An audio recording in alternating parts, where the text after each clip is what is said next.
But yeah, okay, look. Oh, let's go have fun. Oh, let's go live in the country.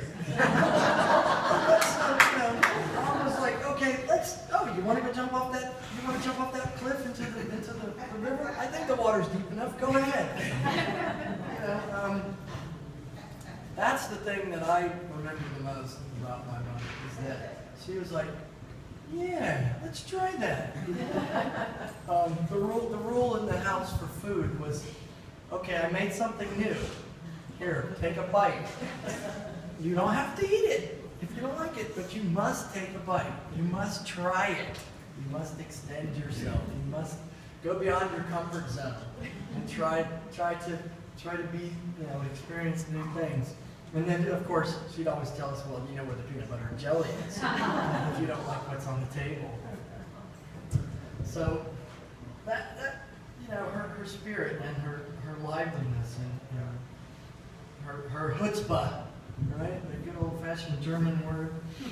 When she was young, they called her Windy, not W-E-N-D-Y, but W-I-N-D-Y, because she moved like the wind and she never stopped talking. Well, the other word for that was a Schneidergans.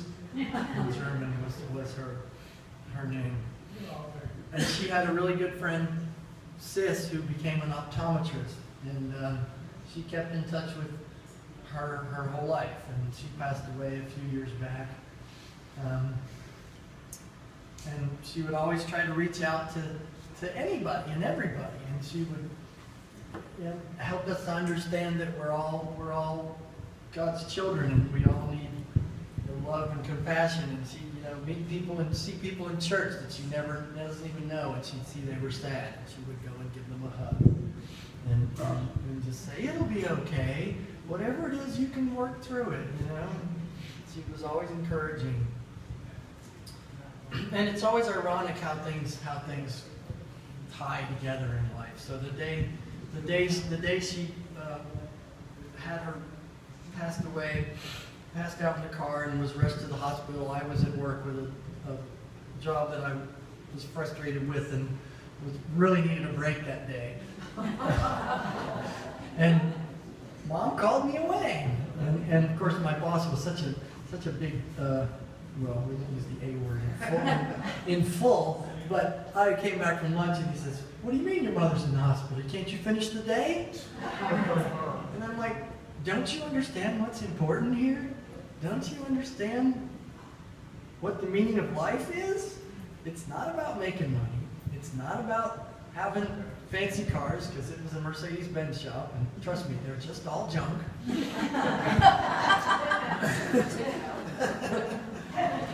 Well, hence the tie-in. People are all the same. Cars are all the same. They all have the same pieces, parts. It's just the parts cost more. We're all the same underneath. So I get these little snippets of little quotes on my phone in my email every day. And I got this one that day. And I'll read it because I'm better at reading than paraphrasing it.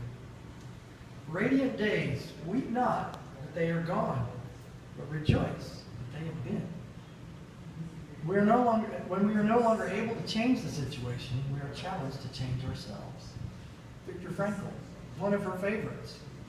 And lo and behold, someone sent a letter, a condolence card to me in my address, and they had written that exact quote in the card. So she inspired people to the same things, to be open and to try to be as lively as you possibly can. And the pictures in Austria, again, reaching out. She found, after her mother died, and she was cleaning out the house, her last parent died, she found this address book with addresses from Germany and Austria that nobody knew about. And she sent 9 letters to Austria and Germany and got 6 responses. Oh my goodness, there you are. And she took it upon herself to get her old German books out and teach herself German well enough to write a letter, a halting German phrase letter, to respond. And Laura and Dad and Mom, on one of their adventures, went to Austria. There's their valley. What a terrible place to live. Okay, maybe there's no ocean, but It's a little cold, but it still looks lovely.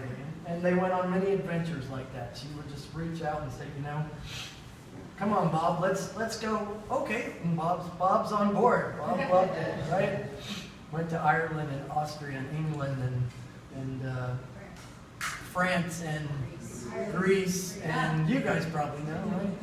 As well as, and my sister got to accompany them to the Mining Riviera just recently. They would come to Florida, and that would be fabulous times. But again, she always challenges us to strive and reach out. So again, I'll read something that sums up what I could paraphrase that relates to her. And she would push us. So she would say things like, maybe it's fun. I hope that in this year to come, you make mistakes. Because if you're making mistakes, then you're making new things, trying new things, learning, living, pushing yourself, changing yourself, changing your world, challenging yourself and those around you. You've done things you've never done before. And more importantly, you're doing something. So that's my wish for you and for all of us, and my wish for myself. Make new mistakes. Make glorious, amazing mistakes. Make mistakes nobody's ever made before. Don't freeze. Don't stop. Don't worry that it isn't good enough or it isn't perfect. Whatever it is, art or love or work or family or anything in life. Whatever it is you're scared of doing, do it. Make your mistakes next year and forever. Fran's motto.